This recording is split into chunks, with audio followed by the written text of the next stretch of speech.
Hey, and welcome to Matt and Jess TV. I am Matt Rose. And I'm Jessica Bun Bun. Welcome to our Yellowjackets Season 3, Episode 8 reaction and review. We are here to take a bite out of crime. Ooh. Now, okay, I'm really dating myself, but there was this cartoon dog or a puppet dog named McGruff that was That's right. Okay, I didn't know if you had McGruff growing up in Canada or not, or if it was different. We absolutely did. So for those of you youngins out there, because I don't know if it's still around for kids now, this was a dog that was basically like, don't commit crimes. I'm here to take a bite out of crime. And for some reason, that reminded me of the gruesome slash ending to this episode. Yeah, this just reminded me of a Canadian PSA that was out there back in my day, which is, don't you put it in your mouth. Oh, stick it in your face. I was just like, why is this happening? Why is Shauna in this spot where she is taking a bite out of Melissa and trying to feed her her own flesh?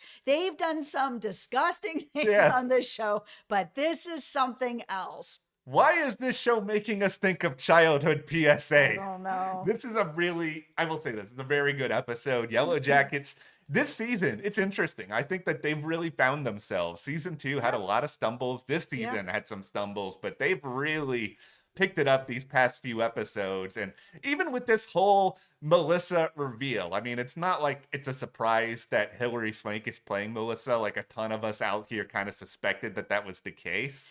They did not need to have her still wearing that backwards baseball cap like she's Boston Rob off Survivor in her 40s. I feel like we would have been able to figure it out that it is still her. She doesn't need to be dressing like she's a teen anymore. Most of us kind of moved past that. And I feel like the show could have just let that go. It's one of my like pet peeves of stuff where it's like, oh, well, we're not going to recognize this person if they're not still wearing a dog collar like in their 50s, like on NCIS with Abby, where she's just too old to be dressing like this anymore.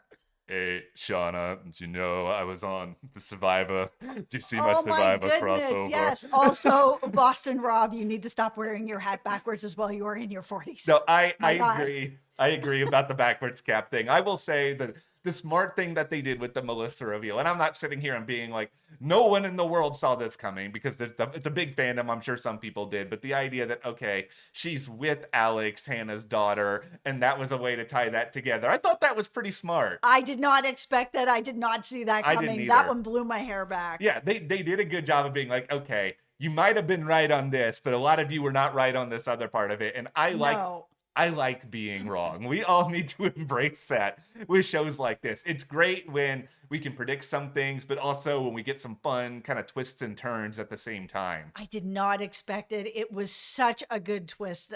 It was really well done. And I mean, we're going to dive more into that. But before we do, make sure you hit that subscribe button and stick with us. We have Yellowjackets coverage here 3 times a week with reviews and previews and theories. We are covering The White Lotus here. We have The Last of Us coming up and Handmaid's Tale very, very soon. So stick with us. Pretty darn busy time. And if you guys do want to support us even more, be sure to join our Patreon. We have a link in the description. And over there, we are covering exclusively in video form The Pit.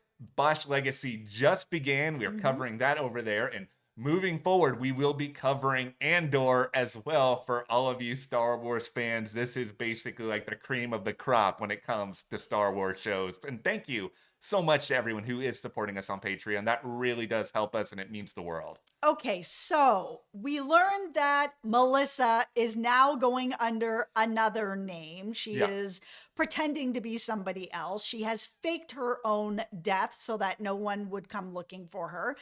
But it's interesting to sort of see kind of the blinders she has on with this conversation with Shauna, where she's like, yeah, I'm living this great, normal, boring life now where, you know, I've really fallen in love with Alex. We are married. We have a kid together. Like, you know, I have a gym membership. Everything is just nice and normal here. And I'm so happy. And you could have that normal life too if you just let go of everything. And I'm really glad that Shauna called it out to be like, what you're doing isn't normal. Like, you are lying about who you Yeah. are.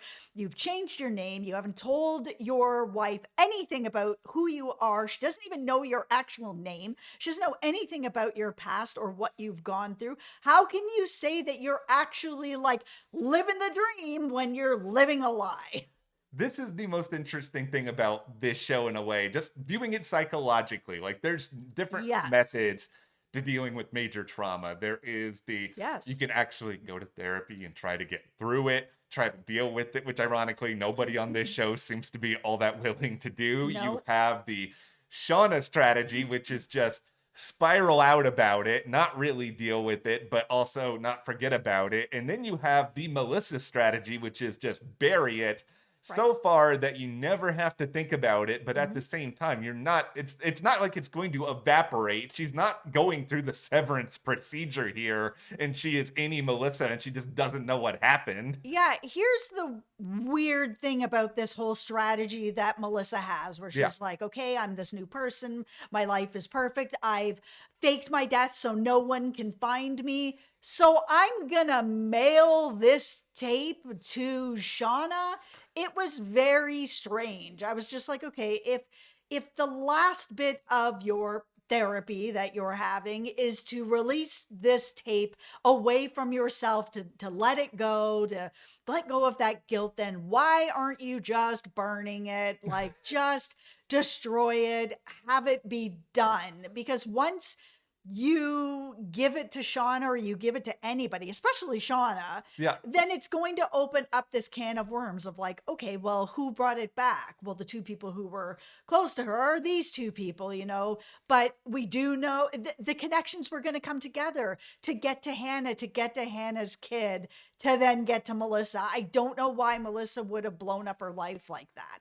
There's just a lot of things that are really weird about this situation and it does sort of bode this really big question of just how much do we trust Melissa and is Yes. she intentionally trying to drive Shauna up the wall? Because first and foremost we have the tape that's being sent with her and then there's the whole issue of like whether or not there was any sort of note and whether or not Right. there's any sort of confusion there, and so you're adding that on top of it and then you're adding all the reasoning behind all of this because it also nothing is answered when it comes to your beloved Queen of Hearts song that was playing on that phone. It's like there's no answer there. There are certain No. things that we can sit here and attribute to, okay, Shauna's just losing it, whether it is the brakes. You can try to make an explanation for the freezer, and it's like, okay, maybe a couple of these things are in her head, but not all of them are in her head.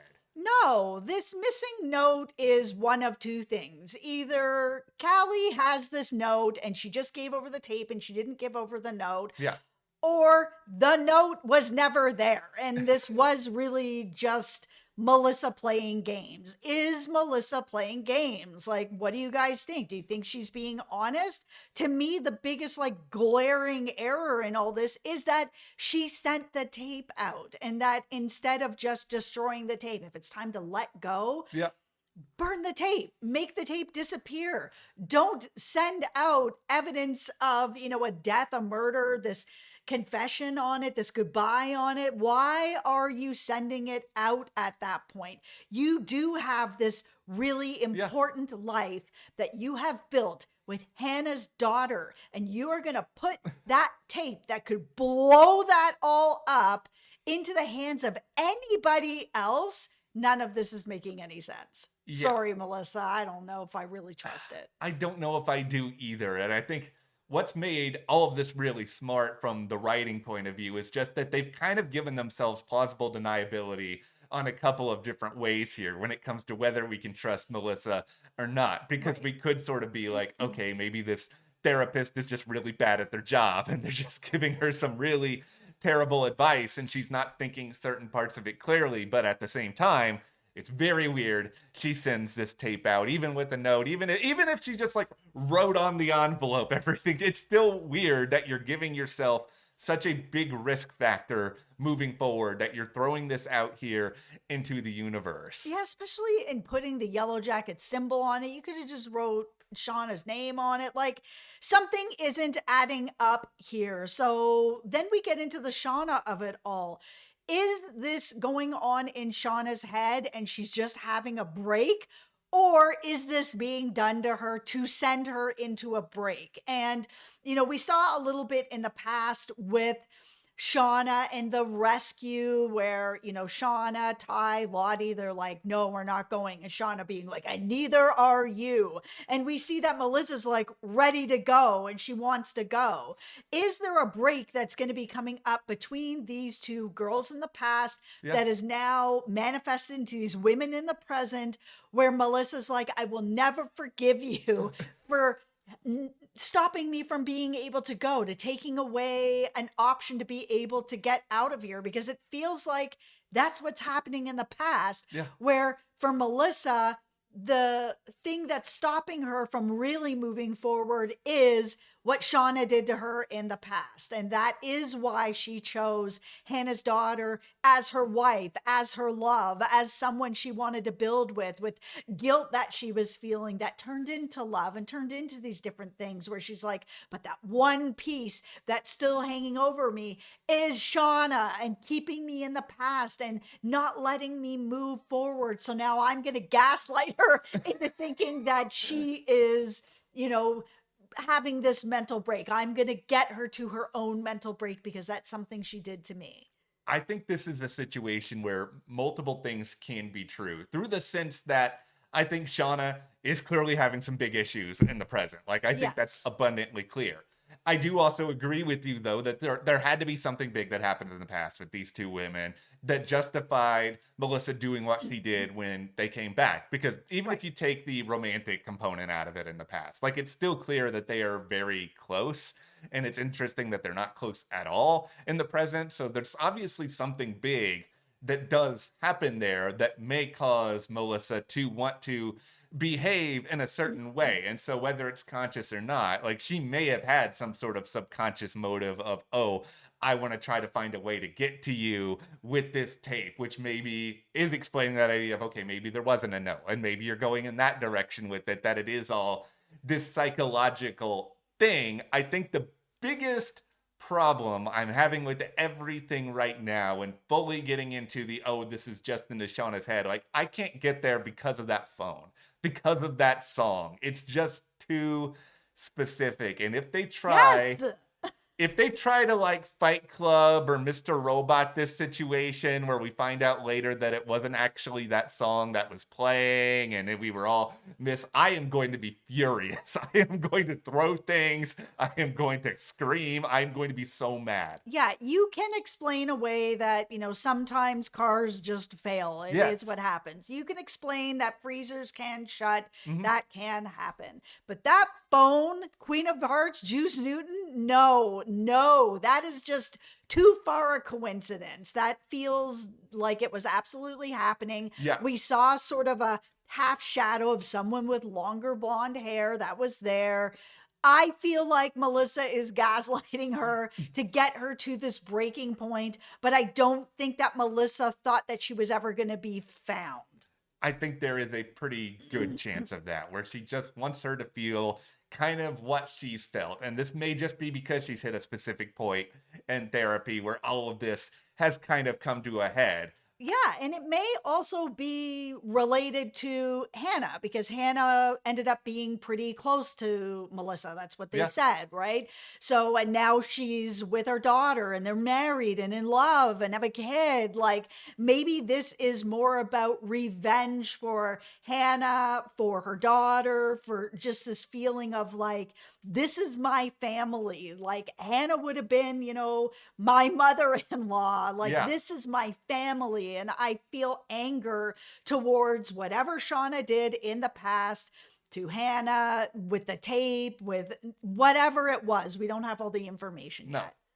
I just feel like in general, there's a good chance Melissa's doing some of this on purpose. The thing that she Yes. could not predict, and this is originally, I thought whoever sent the tapes the same person who ended up killing Lottie, but I don't think that anymore. I And don't think so. I think it's just, this is what Melissa didn't predict. And in Shauna's case, she's connecting all this stuff mentally because this is all contributing to her state of mind Right. in some shape or form. And so that Melissa was not ready for that component of everything. And I think that's what's further sending Shauna over the edge. Now, if you saw our video earlier this week, we both think there's a pretty good chance that Callie is actually the person who Right. killed Lottie for a number of other reasons, but we'll see if and when that comes out. But I don't think Melissa had anything to do with that.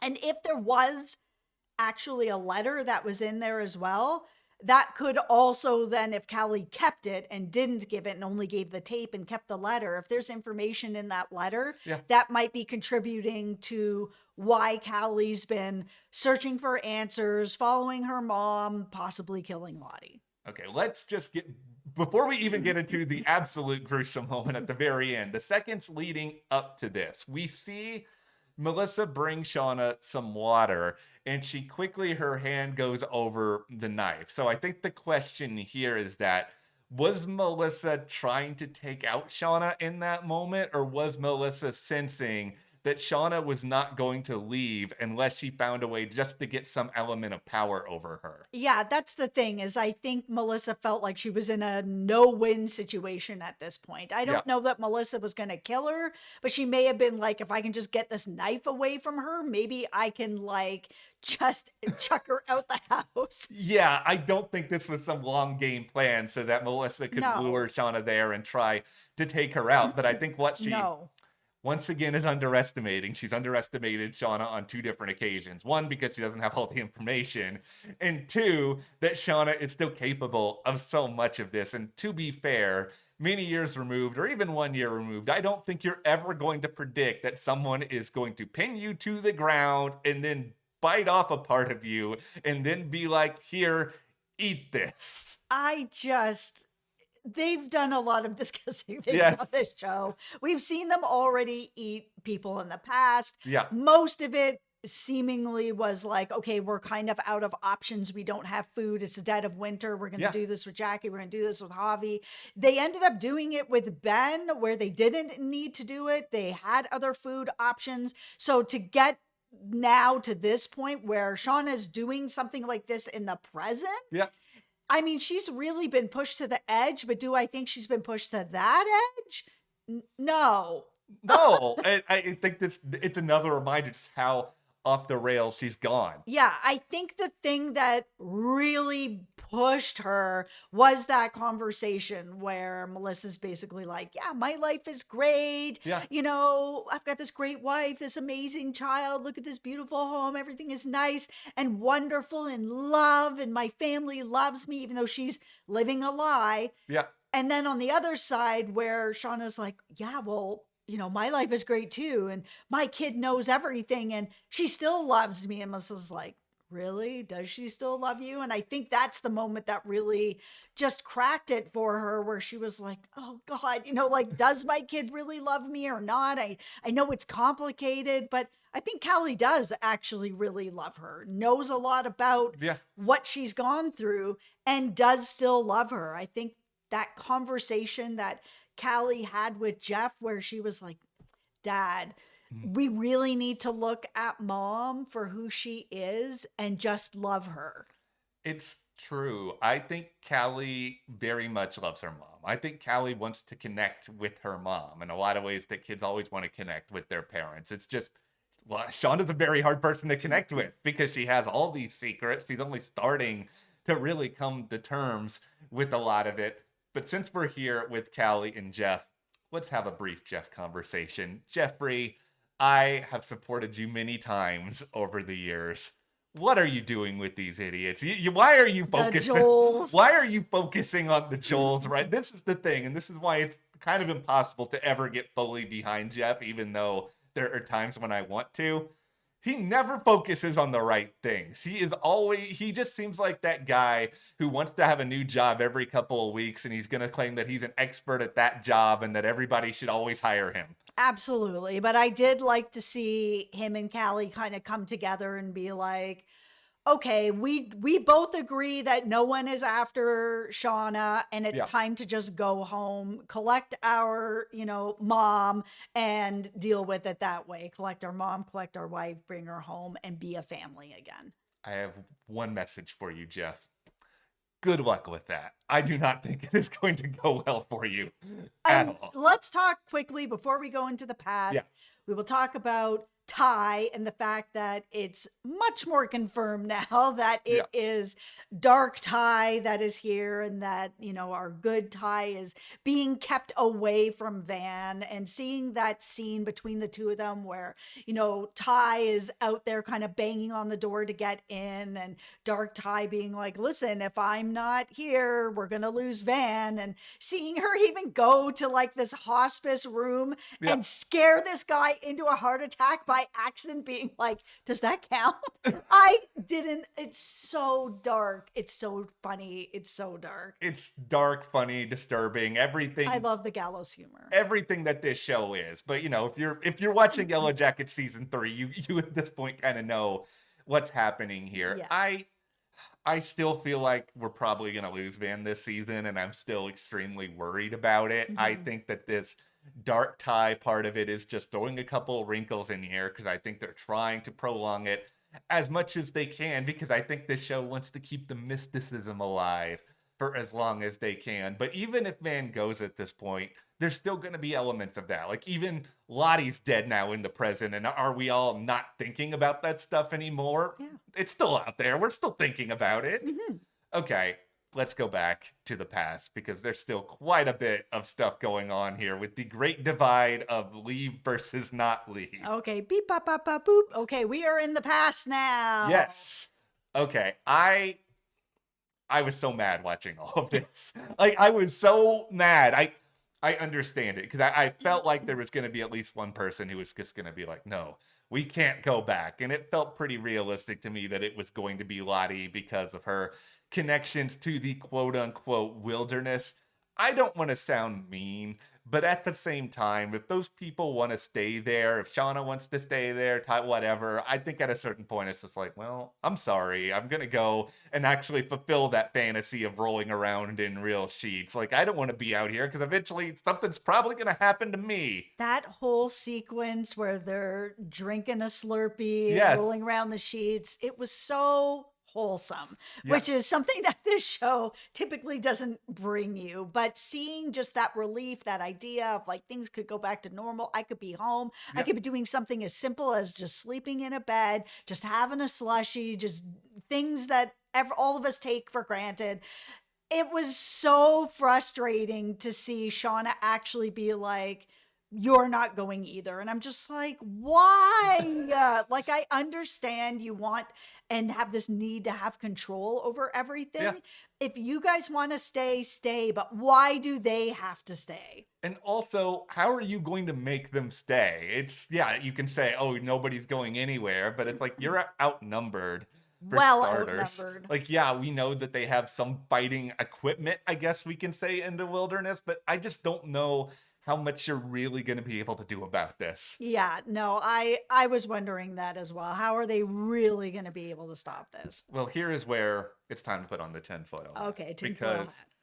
they're not getting out of the wilderness yet. I don't think that's like some big crazy thing to talk about, because there's still stuff from all the way back in the first episode of the show Yep. that we haven't seen play out there yet, unless Yes. you want to sort of play around with timelines and say, oh, this is later or whatever else. But also earlier this week, we did this video talking about how it may very well be Joel McHale's character of Cody who is responsible for burning down the cabin, because he is either cabin guy or a descendant of cabin guy, and there's been some really dark, horrible stuff that's happened there long before the Yellowjackets, fulfilling this long-held horror tradition of places being cursed and having this long, terrible history. But if you are Cody, you're the guide, and you are sort of like, these people want my help in helping them escape.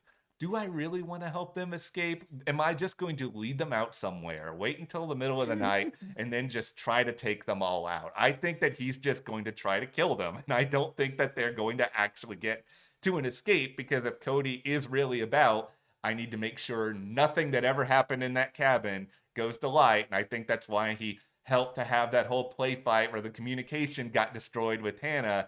He's going to do whatever he can to make sure that this rescue is not actually successful. Yeah, and I think him and Hannah are aware that the conversations are being had, that they're not going to actually make it out anyways, that they're Yeah. going to get them there to rescue.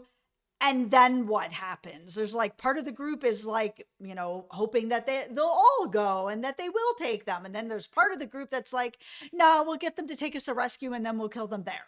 It's a real bizarre moral discussion here because it's at the same time you're dealing with murderers and people who had Ben's head just out when you showed up, and you have to think like, okay, even if we were the nicest, sweetest, wholesome people in the world, which 100% Cody is not, even if Cody didn't burn down the cabin, that dude is not wholesome. No. Are you going to want to actually bring people back into society who are really capable of this? And that's completely excluding the fact that they might kill you, as noted before they actually make it to the finish line.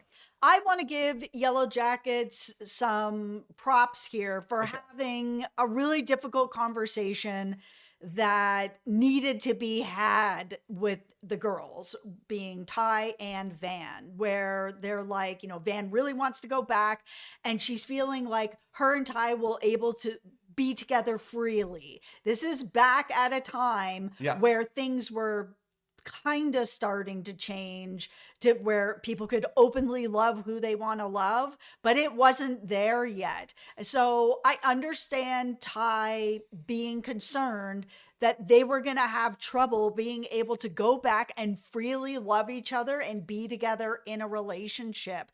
And that because of that and the love that they have, she doesn't want that to change and she doesn't want to lose that. So she doesn't want to go back. And that was a conversation that the show needed to have.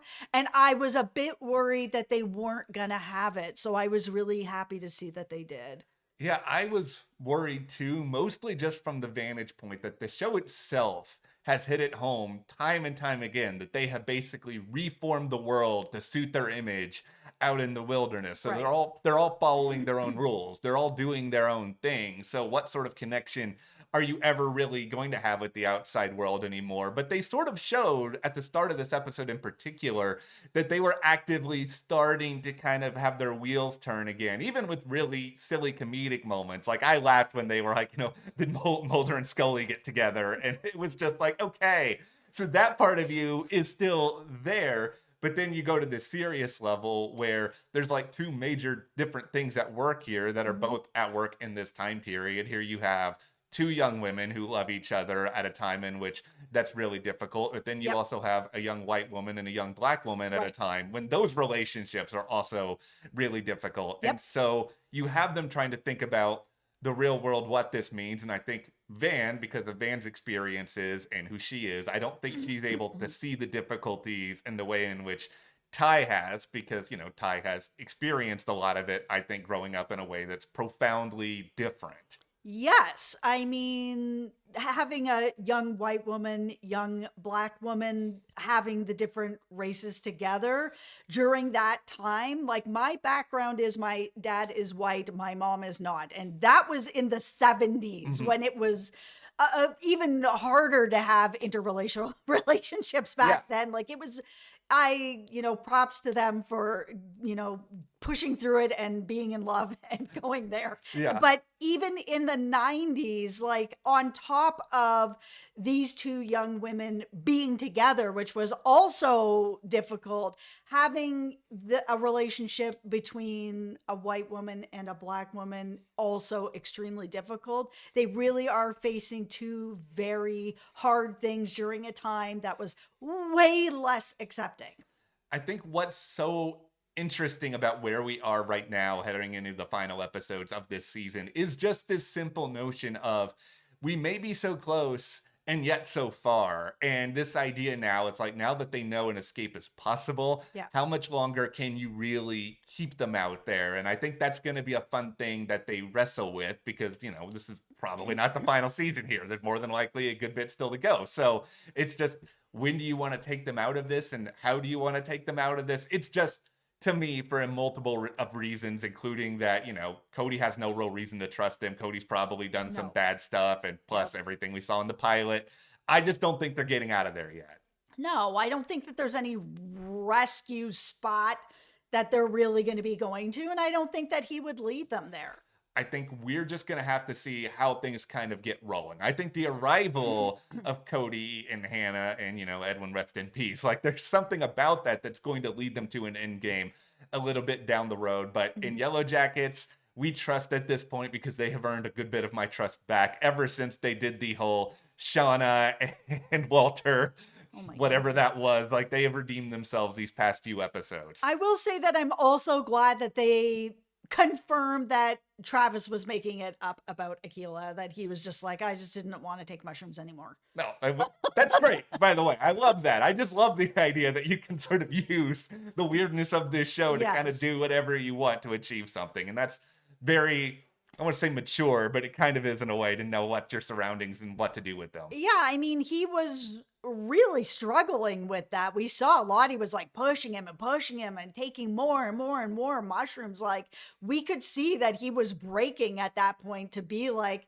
oh, I had a vision and it's not me anymore. It's her. And I think there was a lot of us out there that thought that he was making that up because he just couldn't handle it anymore. No, I'm glad to have that answer. I'm glad to have a lot of answers in general. It felt like we learned a lot in this episode, and yet at the same time, there's still questions remaining, and we will be back, of course, to dive into a whole lot more there. We have previews, theories, so much good stuff. So hit that subscribe button so you do not miss it, and you can support us further by joining our Patreon. That link is in the description below. We are covering exclusively in video form The Pit, Bosch Legacy, and coming up, we have Andor. Thank you so much. We will see you here next time.